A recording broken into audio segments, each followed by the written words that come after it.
मरहूम अलाउद्दीन अली अहमद साबिर, जिन्हें साबिर कलियरी के नाम से भी जाना जाता है, 13वीं सदी में एक हिंदुस्तानी सुन्नी मुस्लिम मुबल्लिग और सूफी बुजुर्ग थे। आप बाबा फरीद के भतीजे और चिश्ती सिलसिले की साबरिया शाख के पहले जानशीन थे। आज आपकी दरगाह हिंदुस्तान की रियासत उत्तराखंड में हरिद्वार के करीब कलियर शहर में है। अजमेर शरीफ के बाद ये दरगाह हिंदुस्तान में मुसलमानों के लिए सबसे ज्यादा काबिल एहतराम मज़ारात में से एक है। आप शेख अब्दुल कादिर जिलानी रहमतुल्लाह अलैह के पड़पोते थे। आपके वालिद सैयद अब्दुल सलाम अब्दुल रहीम जिलानी अब्दुल वहाब जिलानी के बेटे थे। आपकी वालिदा का नाम जमीला था, जो फरीदुद्दीन गंज शकर की बड़ी बहन और उनका शजरा हजरत उमर फारूक रजी अल्लाह ताला अन्हो की बराह रास्त औलाद में से था। साबिर कलियरी 13 रबीउल अव्वल 592 हिजरी बामुताबिक 1196 ईस्वी को जिला मुल्तान के कस्बे कोहटेवाल में पैदा हुए। आपके वालिद अब्दुल रहीम की वफात के बाद आपकी वालिदा ने इन्हें 1204 में पाकपतन में बाबा फरीद के पास भेजा। बाबा फरीद ने इन्हें खाना तकसीम करने का फरीजा सौंपा। आपने ये फरीजा बखुशी कबूल किया और इसे निभाया और साथ ही अपनी इबादत में भी मशगूल रहे। इसी के साथ आप बाबा फरीद के मुशायरों में भी शिरकत करते, कसरत से रोजे रखते, लेकिन अपनी जाती खुराक पर तवज्जो ना देते। आप सिर्फ पत्ते खाते और जंगली खुराक खाते, जिससे आप बहुत कमजोर हो गए। जब आपकी वालिदा दोबारा तशरीफ लाईं और आपको देखा तो आपकी वालिदा ने बाबा फरीद से आपकी जिस्मानी कमजोरी की शिकायत की। बाबा फरीद ने साबिर कलियरी रहमतुल्लाह अलैह को बुलाया और वजह पूछी। आपने जवाब दिया कि मुझे हुक्म दिया गया कि मैं खाना तकसीम करूं, लेकिन खुद इसमें से हिस्सा न लूं। बाबा फरीद ने ये सुनकर साबिर रहमतुल्लाह अलैह को खुशी से गले लगा लिया और कहा, ये साबिर है। इसी दिन से आप साबिर के नाम से मशहूर हुए। साबिर बमाना सब्र करने वाला।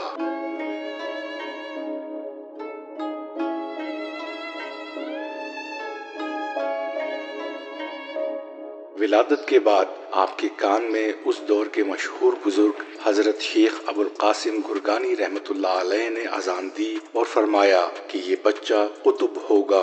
आपके वालिद मोहतरम बयान फरमाते हैं कि बचपन ही से करामात का ज़हूर आपसे होना शुरू हो गया और रोज बरोज खवारिक सादिर होते थे।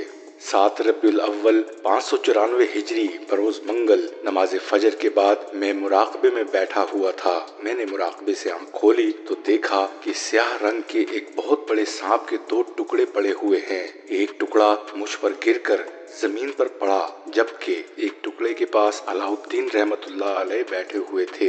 मैंने इनकी वालिदा को आवाज दी और उनको बताया तो उनकी वालिदा ने सांप के 2 टुकड़े देखकर फरमाया, मैंने ख्वाब में देखा कि मखदूम अली अहमद ने एक स्याह सांप के 2 टुकड़े कर दिए हैं और कहते हैं कि मैंने सांपों के सरदार को मार दिया है और सब सांपों से वादा लिया है कि वो मेरे खानदान के किसी भी फर्द को नहीं काटेंगे। वालिद मोहतरम के विसाल के बाद निहायत तंगी और उसरत से गुजर औकात होने लगी, लेकिन आपकी वालिदा माजिदा किसी से इस बात का इजहार ना फरमाती थीं। हजरत मखदूम अली अहमद रहमतुल्लाह अलैह की आदत मुबारका थी कि आप दिन के वक्त जंगलों की तरफ निकल जाते और गोशाए तन्हाई में बैठकर इबादत इलाही में मशगूल रहते। खाने पीने की कोई फिक्र ना होती, कई पहर तक कुछ नहीं खाते। जब भूख का गलेबा शिद्दत इख्तियार कर लेता तो अपनी वालिदा माजिदा से कोई चीज खाने के लिए तलब फरमाते। बाज मर्तबा यूं भी होता कि आपको शिद्दत से भूख लगती मगर घर में खाने की कोई चीज मौजूद ना होती थी। एक मर्तबा आप 2-3 दिन से फाका की हालत में थे, जिसकी वजह से आपको बहुत शदीद भूख लगी। इत्तेफाक से उस दिन घर में कुछ भी खाने को मौजूद ना था। आपने अपनी वालिदा से फरमाया कि खाने को कुछ दो। आपकी वालिदा ने दोपहर तक बहाने से आपको टाला और इस दौरान बहुत कोशिश की कि कुछ मयसर आ जाए तो पकाकर आपको खिला दिया जाए, लेकिन कुछ भी इंतजाम ना हो सका। चुनाचे ज़ोहर की नमाज के बाद आपने फिर वालिदा माजिदा से खाने को कुछ तलब फरमाया और कहा कि भूख के बाइस बेताब हो रहा हूँ। वालिदा माजिदा ने आपकी तस्कीन के लिए एक देगची में पानी भरकर चूल्हे पर रख दी और आग जला दी। थोड़े थोड़े वक्फे बाद देगची में चम्मच हिला देती थीं। आप थोड़ी देर तक इंतजार करने के बाद वालिदा माजिदा से कहते तो फरमाती, लगती, बेटा अभी पक जाती है हंडिया, आग जल रही है। इसी तरह कई मर्तबा होता रहा। आखिर मगरिब की नमाज के बाद भूख ने आपको बेहद परेशान कर दिया तो आपने फिर वालिदा माजिदा से खाना तलब फरमाया और चूल्हे के करीब जाकर खुद देगची से ढक्कन उठाकर फरमाया, चावल तो पक गए हैं, मुझे जल्दी से खिला दीजिए। वालिदा माजिदा ने आपकी ज़बान अतहर से ये बात सुनी तो बहुत ताज्जुब हुआ, क्योंकि उन्होंने तो देगची में सिर्फ पानी डालकर चूल्हे पर रखा हुआ था और पानी के सिवा इसमें कुछ न था। मगर चूंकि उनको यकीन था कि मखदूम अली अहमद यानी साबिर रहमतुल्लाह अलैह की ज़बान से जो कलिमा निकलता है वो बिल्कुल दुरुस्त और सच्चा होता है, इसलिए फौरन उठी और देगची के पास आकर देखा तो वाकई निहायत आला किस्म के चावल पककर तैयार हो चुके थे, जिनकी खुशबू बहुत अच्छी थी। आपकी वालिदा माजिदा ने आपको चावल निकाल कर खिलाए और मौलाना मोहम्मद अबुल कासिम गुरगानी रहमतुल्लाह अलैह को बुलाकर उनसे सारा वाक़या बयान किया तो उन्होंने भी चावल देखे और तबर्रुक के तौर पर तनावुल फरमाए। रिवायात में आता है कि हज़रत अली अहमद साबिर रहमतुल्लाह अलैह की वालिदा जब हिरात से तशरीफ लाईं तो हज़रत बाबा फरीदुद्दीन गंज शकर रहमतुल्लाह अलैह से कहा कि मैं अपने बेटे अलाउद्दीन अली अहमद की शादी आपकी साहबजादी से करना चाहती हूँ। तारीख़ मशाइख़ चिश्त में तहरीर है कि हज़रत बाबा फरीद गंज शकर रहमतुल्लाह अलैह के 5 साहबजादे और 3 साहबजादियाँ थीं। साहबजादों के नाम ये हैं, हज़रत शेख नसीरुद्दीन नसरुल्लाह, हज़रत शेख शहाबुद्दीन, हज़रत शेख बदरुद्दीन सुलेमान, हज़रत ख्वाजा निज़ामुद्दीन और हज़रत शेख याकूब रहमतुल्लाह ताला अलैहिम अजमाइन। साहबजादियों के नाम ये हैं, बीबी मस्तूरा, बीबी शरीफा, बीबी फातिमा। बहन की ये बात सुनकर हज़रत बाबा फरीद रहमतुल्लाह अलैह ने फरमाया, मेरी तरफ से तो हाँ है, लेकिन अली अहमद शादी का अहल नहीं है, वो हर वक्त हालत जज्ब में रहता है, ऐसी हालत में उनकी शादी करना ठीक नहीं है। इस जवाब को सुनकर बहन ने ये समझा कि मैं बेवा हूँ और मेरा बेटा यतीम और मुफलिस है, इसलिए भाई अपनी बेटी देने से इनकार कर रहे हैं। चुनाचे ये बात बहन ने भाई से भी कह दी। जब आपकी वालिदा माजिदा ने बहुत असरार किया तो हज़रत बाबा फरीदुद्दीन रहमतुल्लाह अलैह शादी के लिए रजामंद हो गए और अपनी बेटी की शादी हज़रत अली अहमद साबिर रहमतुल्लाह अलैह से कर दी।